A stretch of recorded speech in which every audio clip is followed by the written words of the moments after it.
সহজেই যদি এরকম ডিমের পুরে ভরা পেঁয়াজের কারি বানানো যায়, মাছ মাংসর কিছুই লাগবে না। ডিম তো সবসময় কিন্তু খেতে খেতে মানে ডিম সিদ্ধ করে বা ডিম ভাজি রান্না করে খেতে খেতে বোরিং হয়ে যায়। একবার এই ডিমের পুর ভরা পেঁয়াজের কারি করলে কিন্তু বাচ্চা বড় সবাই কিন্তু ভালোবেসে খাবে। আর কীভাবে এই রেসিপিটা বানিয়েছি আপনারা পুরো রেসিপিটা দেখতে থাকুন ও আমার সঙ্গে। আশা করি আপনাদের কিন্তু ভালো লাগবে। ভালো লাগলে অবশ্যই আমার চ্যানেলটাকে সাবস্ক্রাইব করে আমার পাশে থাকবেন। চলুন শুরু করি। আর দেখুন ডিমের একদম পুরে ঠাসা, প্রতিটা পেঁয়াজে কিন্তু ডিম দেখুন ভর্তি হয়ে রয়েছে। এরকমভাবে এইরকম একটা রেসিপি করলে দেখবেন, দেখুন একদম দেখে নিন। দেখুন দেখে নিন, দেখে নিন। চলুন তবে শুরু করি।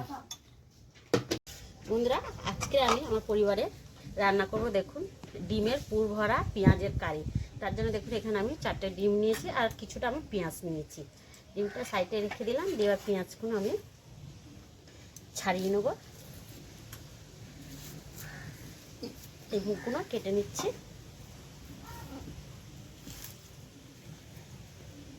এবারে এই খোলাগুলো, পেঁয়াজের যে খোলাটা,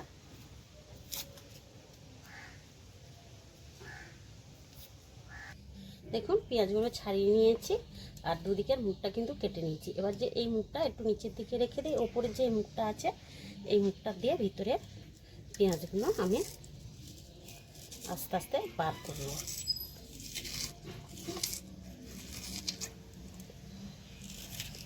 এগুলো কিন্তু ফেলবো না, এগুলো কিন্তু রান্নায় লেগে যাবে। দেখুন যতটা পাতলা করা যায় ততটাই কিন্তু ভালো হবে। দেখেছেন আমি এরকম করে পাতলা করে নিয়েছি। দেখুন আরেকটা আপনাদের দেখাচ্ছি।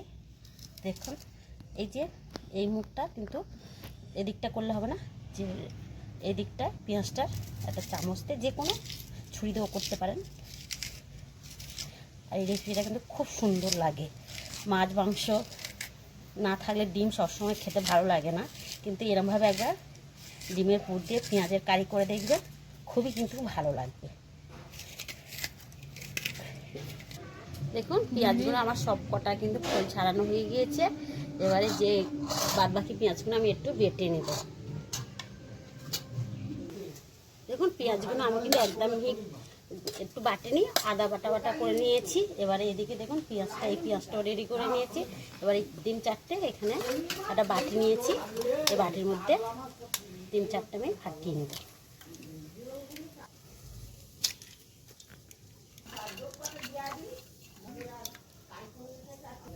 স্বাদ মতন লবণ, একটুখানি লঙ্কা গুঁড়ো, এবারে হলুদ গুঁড়ো দিলাম। এবার ডিমগুলো আমি ভালো করে ফাটিয়ে নেব।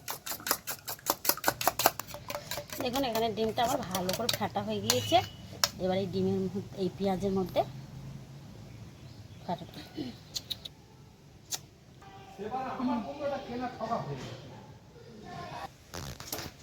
দেখুন পুরগুলো কিন্তু আমি কিছুটা ভরে নিয়েছি। এই 3টে হয় না, যদি আমার ডিমের পুরটা পড়ে গিয়েছে, এটা পরে তুলে নিচ্ছি। এবার দেখুন ওখানে উনানে কড়া বসিয়ে দিয়েছি, কড়াটা কিন্তু গরম হয়ে গিয়েছে। এই কড়ার মধ্যে তেল দিয়ে দিচ্ছি। এবার তেলটা আমি চারিদিকে একটু ছড়িয়ে নিয়ে এবার আস্তে আস্তে পেঁয়াজগুলো বসিয়ে দেবো।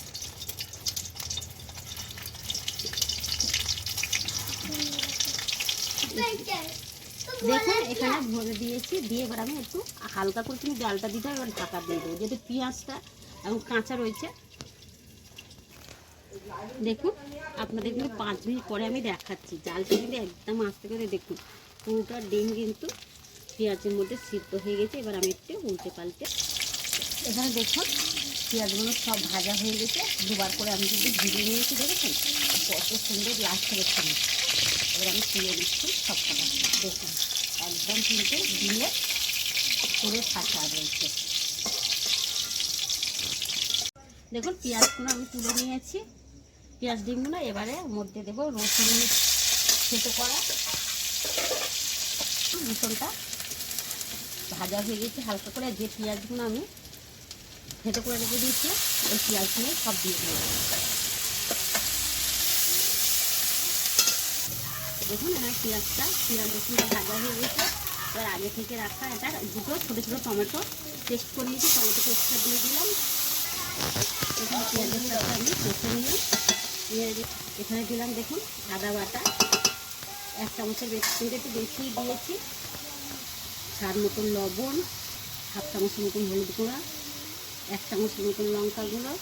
পেঁয়াজটা অনেকটাই মিষ্টি মিষ্টি লাগবে, একটু কালারের জন্য দিলাম কাশ্মীরি লঙ্কা গুঁড়ো। এবার দিয়ে মশলাগুলো আমি ভালো করে কষে দেবো যতক্ষণ না মশলা থেকে তেল ছাড়বে। দেখুন মশলাটা কষা হয়ে গেছে, মশলা থেকে কিন্তু তেল ছেড়ে দিয়েছে, দেখছেন চারিদিকটা দেখুন। আমি তো বেশি এতে তেল দিইনি, তাই অতটা দেখুন তেল ছাড়ে না। দেখুন মশলা পুরো একদম কষা হয়ে গেছে, এবার বুঝতে পারছেন যে মশলা থেকে তেল ছেড়ে দিয়েছে। এবারে সবশেষে আমি এখানে ধনিয়া পাতা দিই, আবার চাইলে ধনিয়া পাতাটা আমি কষারি মেথি একটু প্যাশ করে দিয়ে দিলাম, এর ফ্লেভারটা কিন্তু ভালো আসবে, তার জন্য দিলাম। আর একটু কষে নিয়ে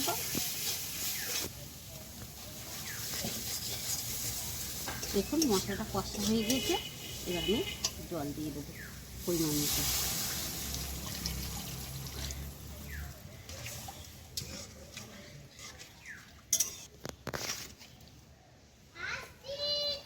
দেখুন আর একটু জল দিয়ে দিলাম, এবার একটু ফুটতে দেবো, ফুটে উঠলে আমি পেঁয়াজের ডিম ভরা পেঁয়াজগুলো দিয়ে দেবো। দেখুন আমার ঝোলটা ফুটে গিয়েছে, এবার আমি ডিমগুলো পেঁয়াজের ডিমগুলো দিয়ে দিচ্ছি। দেখুন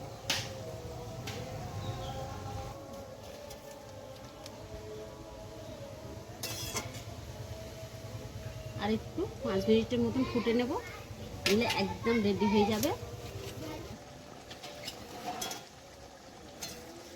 দেখুন একদম তরকারিটা রেডি হয়ে গেছে। এবার সবশেষে দিলাম 1/2 চামচ মতন গরম মশলা দিয়ে ঘেঁটে আমি নামিয়ে নেব। রেডি হয়ে গেল ডিমের পুরো ভরা পেঁয়াজের কারি। দেখে নিই আমি মাখো রেখেছি, এটা আরেকটু ঠান্ডা হলে বসে যাবে আর ভাত দিয়ে খাওয়া হবে, তাই এরকম একটু আমি মাখো করে, আপনারা চাইলে এর থেকে আরও শুকনো করে নিতে পারেন।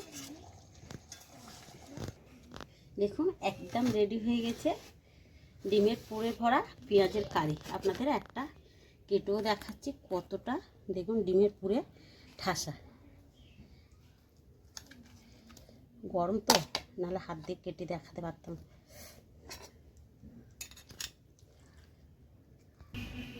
দেখে নিন, এখন সবে তো নামিয়েছি, তরকারিটা দেখে নিন কতটা সুন্দর হয়েছে, দেখেছেন একদম। দেখুন পুর দিয়ে একদম ডিমের পুরে একদম ঠাসা রয়েছে। এরকমভাবে আপনারা একবার হলেও বাড়িতে কিন্তু বানিয়ে দেখবেন। আর আমার রেসিপিটা ভালো লাগলে অবশ্যই আমার চ্যানেলটাকে সাবস্ক্রাইব করে আমার পাশে থাকবেন, আর বন্ধুদের সাথে কিন্তু প্রচুর শেয়ার করে দেবেন। তাহলে আজকের এই অবধি, আবার দেখা হবে নতুন রেসিপি নিয়ে। ভালো থাকবেন, সুস্থ থাকবেন, নমস্কার।